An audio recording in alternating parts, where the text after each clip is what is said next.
Press conference का मकसद ये है कि जयपुर आने वाली जनवरी 2024 में हज़रत मौलाना तौक़ीर रज़ा ख़ान साहब मुल्क को मिल्लत, सियासत और इसमें जितने भी दबे कुचले लोग हैं, चाहे वो मुस्लिम वर्ग से हों, दलित हों, जितने भी शोषित, वंचित और जितने भी मजलूम हैं, उन सब के हक़ के लिए तमाम धर्मों के बुद्धिजीवियों के साथ और तमाम धार्मिक गुरुओं के साथ और मुसलमानों में जो उलमा हैं, जो हमारे कायदीन हैं, उनके साथ एक ओपन नशिस्त करना चाहते हैं, यानी ओपन कॉन्फ्रेंस करना चाहते हैं। जो ऐसा लगता है कि जिस तरह की भीड़ होगी वो हो सकता है मुमकिन तौर पे जो यहाँ का करबला का मैदान मशहूर है उसमें होगा, या इसके अलावा कहीं और भी हो सकता है। लेकिन जनवरी 2024 में एक ऐसा प्रोग्राम करने जा रहे हैं कि जो मुल्क में फ़िरका वारियत की हवा फैलाई जा रही है, फस्ताई क़ुव्वतें अपने उरूज पे हैं, कहीं ट्रेन में गोली मार दी जाती है, कहीं पार्लियामेंट में एक ख़ास वर्ग को निशाना बना करके उसके ख़िलाफ़ आग उगली जाती है,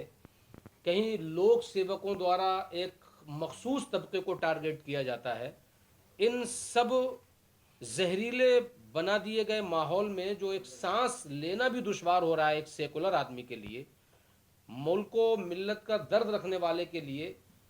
ये डिस्कस करने के लिए कि समस्त बुद्धिजीवी आए और वो डिस्कस करें क्या हमें ऐसे ही मुल्क में रहना है या इसमें कुछ परिवर्तन करना चाहिए,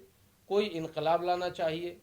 तो ये जो बाहम मशवरे से तय पाएगा, उसके बाद हज़रत मौलाना तौक़ीर रज़ा ख़ान साहब जो तारीख का ऐलान करेंगे, उस तारीख पे इंशाअल्लाह जयपुर की धरती पर एक नशिस्त, एक ओपन कॉन्फ्रेंस मुनक़िद की जाएगी। आपका नाम बताइए जी। मुझे मुफ्ती एहसानुल हक चतुर्वेदी कहते हैं। मैं मौलाना तौक़ीर रज़ा ख़ान साहब की पार्टी का नेशनल प्रवक्ता हूँ और उस हैसियत से मैं आज आपके रूबरू आपसे मुखातिब हूँ। बस हम लोग ये बता देना चाहते हैं आप हजरात के माध्यम से कि मुल्क जिसको अंग्रेज़ों ने तो लूटा, वो हमारी दौलत लूट के ले गए, हमें ग़ुलाम बना के गए, लेकिन हमारे पास जो एक चीज़ बची थी जिस पे पूरी दुनिया फ़ख्र करती थी, जो हमारा आपसी भाईचारा था, जिसके आगे अंग्रेज़ों के घुटने हमने नहीं टिकने दिए, अंग्रेज़ों को झुका दिया, वो भाईचारा जैसी कीमती दौलत हमसे आज की हमारे मुल्क में बरसरे इख्तिदार पार्टी हमसे वो दौलत छीन लेना चाहती है, क्योंकि आपसी भाईचारे से ज़्यादा कीमती हमारे पास और कोई दौलत नहीं है। तो हम उसको बचाने के लिए कोशां हैं और ये कोशिश इंशाअल्लाह आखिरी दम तक जारी रहेगी। अब हम आपसे जानना चाहेंगे, जैसे कि तौक़ीर रज़ा साहब अपना शहर छोड़ के जयपुर में क्यों कॉन्फ्रेंस करना चाहते हैं, क्योंकि उनके शहर के तो यहाँ से भी ज्यादा हालत खराब है। देखिए, तौक़ीर रज़ा साहब में जो आपने सवाल किया कि वो अपना शहर के छोड़ के यहाँ क्यों करना चाहते हैं, पहली बात तो यह कि आपकी नॉलेज में मैं इजाफा कर दूं, वो अपना शहर सिर्फ बरेली को नहीं समझते, बल्कि भारतीय होने के नाते पूरा मुल्क उनका शहर है।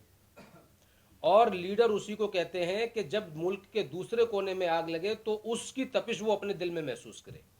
तो उन्होंने सिर्फ बरेली में नहीं, बरेली में भी किया है और बरेली के अलावा अभी उन्होंने दिल्ली में किया है भारतीय मुस्लिम महापंचायत के नाम से, जिसमें तमाम धार्मिक गुरु मौजूद थे और जिसमें दलित बड़ी तादाद में मौजूद थे।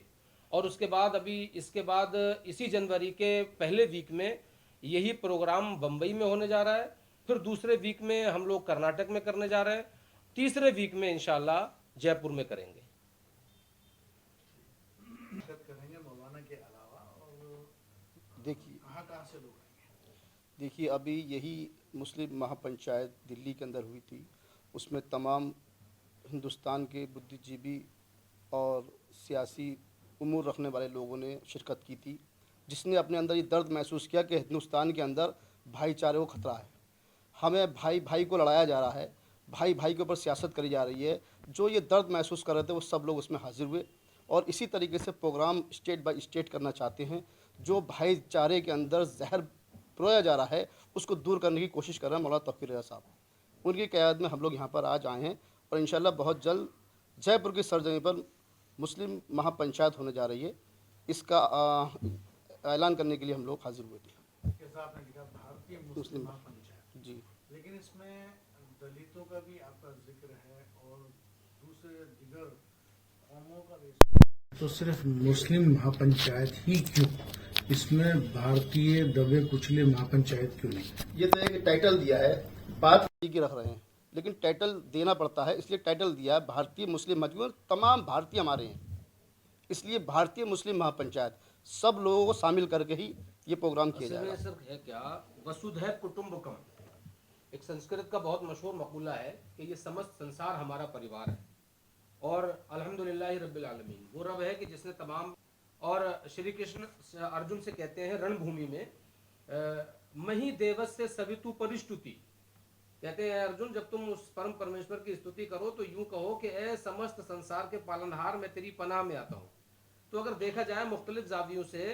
तो सब तरफ से बात वहीं आके रुकती है कि सब एक ही परमात्मा को मानने वाले हैं, सब एक ही रब के बंदे हैं। तो इसलिए चूंकि मुसलमानों पर जब अत्याचार किया जाता है, जुल्म किया जाता है,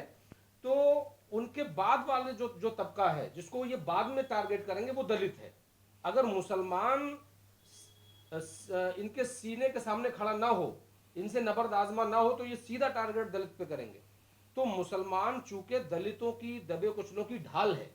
और ढाल हमेशा आगे रहती है, तो इसलिए हम लोग आवाज को उठाकर भारतीय मुस्लिम महापंचायत का ये नाम दिया है, ताकि जब तक हमारे सीने हाजिर हैं, हम अपने दलित भाइयों के आगे खड़े होकर के उनकी सिपर बन के उनके हिस्से की गोलियां अपने सीनों पे खाने को तैयार है। और जिस दिन हम आगे नहीं बढ़ेंगे तो उस दिन दलित की वो हालत होगी कि जो